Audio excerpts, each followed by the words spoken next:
Hello friends, എല്ലാവർക്കും പുതിയ വീഡിയോയിലേക്ക് സ്വാഗതം. അപ്പോൾ നമ്മളിന്ന് ഉണ്ടാക്കാൻ പോകുന്നത് നല്ല കൊടംപുളി ഇട്ട് വറ്റിച്ചിട്ടുള്ള ചെമ്മീൻ കറിയാണ്. അപ്പോൾ അതിന് വേണ്ടിയിട്ട് ഞാനിവിടെ 1/2 കിലോ ചെമ്മീനാണ് എടുത്ത് വെച്ചിട്ടുള്ളത് കേട്ടോ. ഇത് നന്നാക്കിയിട്ട് വൃത്തിയാക്കി കഴുകി വെച്ചിട്ടുള്ള ചെമ്മീനാണ്. അപ്പോൾ നമുക്ക് ചെമ്മീൻ കറി ഉണ്ടാക്കാൻ നോക്കിയാലോ. അതിന് മുന്നേ എൻ്റെ ചാനൽ ഇതുവരെ സബ്സ്ക്രൈബ് ചെയ്തിട്ടില്ലെങ്കിൽ സബ്സ്ക്രൈബ് ചെയ്യാൻ മറക്കരുത് കേട്ടോ. അതിന് വേണ്ടിയിട്ട് ഇതിലേക്ക് ഒരു മീഡിയം സൈസ് ഇഞ്ചി ചതച്ചത് ഇട്ട് കൊടുക്കാം. അതുപോലെ തന്നെ 3 ചുവന്നുള്ളി തൊലി കളഞ്ഞ് ചതച്ച് വെച്ചിട്ടുണ്ട്, അതിട്ട് കൊടുത്തിട്ടുണ്ട്. പിന്നെ കുറച്ച് കറിവേപ്പില, 2 പച്ചമുളക് കഷ്ണങ്ങളാക്കിയത്. ഇനി നമ്മുടെ മീൻകറിയുടെ ഹൈലൈറ്റ് ആയിട്ടുള്ള കൊടപ്പുളിയാണ് ഇട്ട് കൊടുക്കുന്നത്. ഇത്ര കൊടപ്പുളിയാണ് കേട്ടോ ഞാൻ ഇട്ട് കൊടുക്കുന്നത്, ഒരു കൈ കൊടപ്പുളി. ഓരോരുത്തരുടെ പുളിയിലനുസരിച്ചിട്ട് ഇതൊക്കെ മാറ്റം വരുത്താം. ഇനി ഇതിലേക്ക് ആവശ്യത്തിന് ഉപ്പിട്ട് കൊടുക്കാം കേട്ടോ. ഇനി ഇതിലേക്ക് പൊടികൾ ചേർക്കാനായിട്ട് നോക്കാം. 1 ടീസ്പൂൺ മഞ്ഞൾപ്പൊടി, 1.5 ടേബിൾ സ്പൂൺ എരിവുള്ള മുളക് പൊടി, 1 ടേബിൾ സ്പൂൺ മല്ലിപ്പൊടി, 1 ടേബിൾ സ്പൂണോളം വെളിച്ചെണ്ണ. അപ്പോൾ ഇതൊക്കെയാണ് നമ്മൾ കറിക്ക് വേണ്ടിയിട്ട് ഇട്ട് കൊടുത്തിട്ടുള്ളത്. ഇനി ഇത് നല്ലപോലെ കൈ കൊണ്ടോ അതുപോലെ ചട്ടകം കൊണ്ടോ ഏതുകൊണ്ടായാലും കുഴപ്പമില്ല, നല്ലപോലെ മിക്സ് ചെയ്ത് വെക്കുക. കൈ കൊണ്ട് ചെയ്യുമ്പോഴാണ് ഒന്നും കൂടിയും പെർഫെക്ഷൻ കിട്ടുക. അതുകൊണ്ട് ഞാൻ കൈ കൊണ്ടാണ് ചെയ്യുന്നത്. നിങ്ങളുടെ താല്പര്യം അനുസരിച്ചിട്ട് കൈ കൊണ്ട് ചെയ്യാം, അല്ലെങ്കിൽ ചട്ടകം ഉപയോഗിച്ചിട്ട് മിക്സ് ചെയ്ത് വെക്കാം കേട്ടോ. അപ്പോൾ ഇതേപോലെ നല്ലപോലെ മിക്സ് ചെയ്ത് വെക്കാം. നമ്മൾ ഇട്ട് കൊടുത്തിട്ടുള്ള പൊടികളും അതുപോലെ തന്നെ ചെമ്മീനും എല്ലാം നല്ലപോലെ യോജിച്ച് വരണം. അപ്പോൾ അതിന് വേണ്ടിയിട്ടാണ് കേട്ടോ അങ്ങനെ മിക്സ് ചെയ്ത് വെക്കുന്നത്.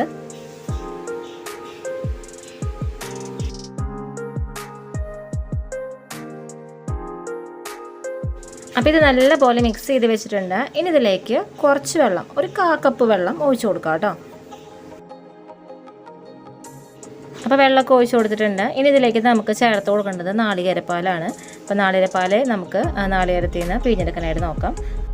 അതിന് വേണ്ടിയിട്ട് ഒരു നാളികേരം ശരിക്ക് വെച്ചിട്ടുണ്ട്. ഇത് നമുക്ക് മിക്സിയുടെ ജാറിലിട്ടിട്ട് വെള്ളമൊക്കെ ഒഴിച്ച് നല്ലപോലെ അതിൽ നിന്ന് പാല് പിഴിഞ്ഞെടുക്കാനായിട്ട് നോക്കാം കേട്ടോ. അതിന് മുന്നേ ഈ നാളികേരത്തിലേക്ക് നമുക്ക് കുറച്ച് കാര്യങ്ങൾ ഇട്ട് കൊടുക്കണം. 1/2 ടീസ്പൂൺ പെരിഞ്ജീരകം,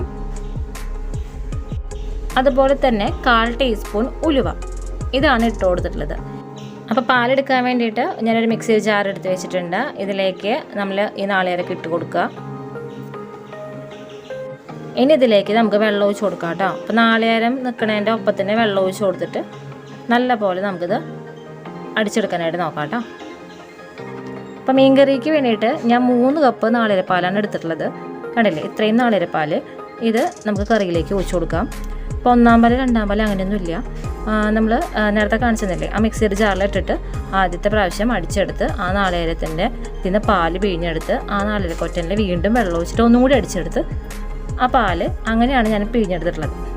അപ്പോൾ ആ പാലൊക്കെയാണെങ്കിൽ ഒഴിച്ചു കൊടുത്തിട്ടുള്ളത് കേട്ടോ. പാലൊക്കെ ഒഴിച്ചു കൊടുത്തതിന് ശേഷം ജസ്റ്റ് ഇതൊന്ന് നമുക്ക് കൈ കൊണ്ട് ഇതുപോലെ ഇളക്കി കൊടുക്കാം.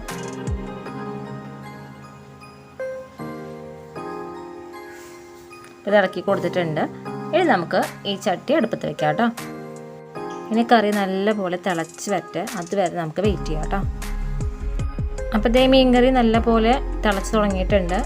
ഇതിങ്ങനെ കിടന്ന് തിളക്കട്ടെ, നമ്മുടെ മീൻ കഷ്ണങ്ങളൊക്കെ വെന്ത് വരണ്ടേ. അതുപോലെ ഈ മീൻ കറി ഒന്ന് തിളച്ച് വറ്റി വരണം. അപ്പോൾ അത് ഇങ്ങനെ കിടന്ന് തിളക്കട്ടെ കേട്ടോ. അപ്പോൾ അതേ മീൻ കറി നല്ല പോലെ തിളച്ച് ഒന്ന് വറ്റി വന്നിട്ടുണ്ട്. മീൻ കഷ്ണങ്ങളെല്ലാം വെന്ത് വന്നിട്ടുണ്ട്. ഞാനിപ്പോൾ ഹൈ ഫ്ലെയിമിലിട്ടാണ് ഇത് വറ്റിച്ചെടുത്തിട്ടുള്ളതൊക്കെ കേട്ടോ. അപ്പോൾ ഇതിൻ്റെ ഫ്ലെയിം ഓഫ് ചെയ്യാം കേട്ടോ. അപ്പോൾ ഫ്ലെയിം ഓഫ് ചെയ്തിട്ടുണ്ട്. ഇനി മീൻ കറിയിലേക്ക് നമുക്ക് ഉള്ളി ഒക്കെ കാച്ചി വയ്ക്കാനായിട്ട് നോക്കാം. ഫ്ലെയിം ഓഫ് ചെയ്താലും മൺചട്ടി ആയ കാരണമാണ് ഇതിങ്ങനെ കിടന്ന് തിളയ്ക്കുന്നത് കേട്ടോ. കാച്ചി ഒഴിക്കുന്നതിന് വേണ്ടിയിട്ട് ഒരു ചീഞ്ചട്ടി അടുപ്പത്ത് വെച്ചിട്ടുണ്ട്. അതിലേക്ക് കുറച്ച് വെളിച്ചെണ്ണ ഒഴിച്ച് കൊടുത്തിട്ടുണ്ട് കേട്ടോ. ഈ വെളിച്ചെണ്ണ ചൂടായി വരട്ടെ. അപ്പോൾ വെളിച്ചെണ്ണ ചൂടായി വന്നിട്ടുണ്ട്. ഇതിലേക്ക് അരിഞ്ഞു വെച്ചിട്ടുള്ള ചുവന്നുള്ളിയും കുറച്ച് കറിവേപ്പിലയും ഇട്ട് കൊടുക്കുക. എന്നിട്ടിത് നല്ല പോലെ ഇളക്കി കൊടുക്കുക കേട്ടോ. ഈ ഉള്ളിയൊക്കെ നല്ല പോലെ മൂത്ത് വരണം. അപ്പോൾ അതുവരെ നമുക്കിത് ഇളക്കി കൊടുക്കാം കേട്ടോ. അപ്പോൾ ഉള്ളിയെല്ലാം മൂത്ത് വന്നിട്ടുണ്ട്. ഞാനിതിൻ്റെ ഫ്ലെയിം ഓഫ് ചെയ്തിട്ടുണ്ട്. ഇനി ഇത് കറിയിലേക്ക് ഒഴിച്ച് കൊടുക്കാം കേട്ടോ.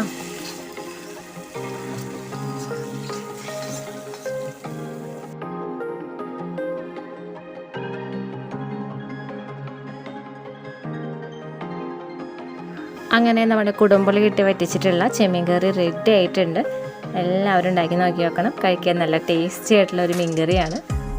പിന്നെ മീൻകറിയുടെ കാര്യം പറയുകയാണെങ്കിൽ നാളേക്ക് നമുക്ക് കഴിക്കണം എന്നുണ്ടെങ്കിൽ ഇന്ന് വൈകുന്നേരം വെച്ചേക്കാം. അപ്പോൾ ഒന്നും കൂടി മീൻകറി നല്ല ടേസ്റ്റ് കൂടും, അങ്ങനെയാണ് പറയുക. അങ്ങനെ കഴിക്കുമ്പം പ്രത്യേക ഒരു ടേസ്റ്റുമാണ് കേട്ടോ. ആ പുളിയും എരിവും എല്ലാതും ആ കറിയിലേക്കും ആ കഷ്ണത്തിലേക്കൊക്കെ ഇറങ്ങി നല്ല സൂപ്പർ ടേസ്റ്റ് ആയിട്ടുണ്ടാവും. അപ്പോൾ എല്ലാവരും കറി ഉണ്ടാക്കി നോക്കി നോക്കണം. നല്ല കൊടംപുളി ഇട്ട് വെച്ചിട്ടുള്ള മീൻകറിയാണ്. അപ്പോൾ എല്ലാവർക്കും ഈ വീഡിയോ ഇഷ്ടമായെങ്കിൽ ലൈക്ക് ചെയ്യുക, അതുപോലെ ഷെയർ ചെയ്യുക, സബ്സ്ക്രൈബ് ബട്ടണടുത്തുള്ള ബെല്ലൈക്കനെ ക്ലിക്ക് ചെയ്യാൻ മറക്കരുത്. അപ്പോൾ വരുന്ന ഓൾ ബട്ടനെ ക്ലിക്ക് ചെയ്യുകയാണെങ്കിൽ ഞാനിടുന്ന പുതിയ വീഡിയോസിൻ്റെ നോട്ടിഫിക്കേഷൻസൊക്കെ നിങ്ങൾക്ക് കിട്ടുന്നതായിരിക്കും കേട്ടോ. അപ്പോൾ എല്ലാവർക്കും ഈ വീഡിയോ ഇഷ്ടമായെന്ന് വിശ്വസിക്കുന്നു. പുതിയൊരു വീഡിയോ വരുന്നവരെ എല്ലാവർക്കും നന്ദി, നമസ്കാരം.